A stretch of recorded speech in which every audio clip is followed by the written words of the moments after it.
Shalom à tous, shalom chez vous. Télécolombe s'honore aujourd'hui de recevoir une sommité de l'évangile en Côte d'Ivoire, Dr Yao Jean Liga, qui vient fraîchement d'être élu président des présidents de la Chambre du consistoire du Côte d'Ivoire. Alors, docteur, qui êtes-vous dans un premier temps?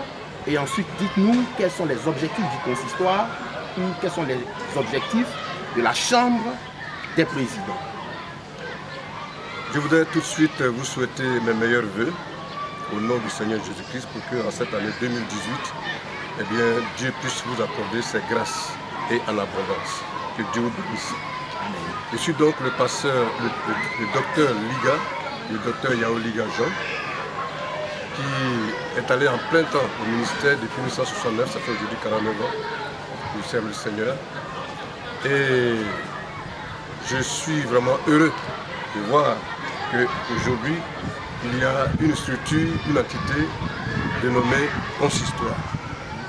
Le consistoire est donc cette assemblée administrative qui a été donc fondée de manière à ce que, au niveau des églises évangéliques et protestantes, nous serons tous soudés comme une seule personne face à certaines situations qui se dressent devant nous. Alors, cela voudrait dire le président de ce consistoire est le docteur Yahye Dion Robert.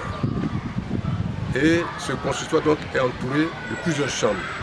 Il y a la chambre des experts, où il y a un président, la chambre des doyens, où il y a un président, et la chambre des présidents des églises évangéliques et associations et ONG de Côte d'Ivoire, dont je suis le président.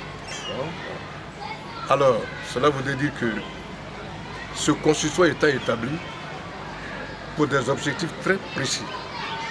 D'abord, toutes les églises protestantes et évangéliques et ONG de Côte d'Ivoire ne doivent pas ignorer leur puissance. Elles doivent être unies, former un bloc pour qu'on se soutienne d'abord et ensuite on puisse faire l'œuvre de Dieu dans sa globalité, dans sa généralité. Se soutenir comment? Mais il y a des hommes de Dieu, il y a des églises qui traversent des moments durs, difficiles en Côte d'Ivoire. D'autres sont menacés. On les menace par rapport à leur terrain, à leur bien. Et il faudrait que l'Église, dans sa globalité, à travers le consistoire, fasse un bloc pour dire non. Quand un frère, quand une église qui fait partie donc de cette fédération, de ce consistoire est menacée. Œuvre de solidarité. Une œuvre de solidarité. Cela est très important. L'œuvre de Dieu, c'est une œuvre offensive et défensive. Donc on se défend, mais en même temps on fait l'œuvre de Dieu. Voilà. Donc à travers le consistoire et vis-à-vis de la Chambre des experts, il y a un certain programme social qui va être mis en place. À tel point qu'il y aura des universités qui seront construites, il y aura des hôpitaux qui seront construits, il y aura aussi un élément de transport qui sera aussi mis en place pour que toutes ces choses-là puissent générer beaucoup d'argent qui nous permettront de faire face aux défis de ce temps et de ce siècle. Voilà pourquoi nous sommes là.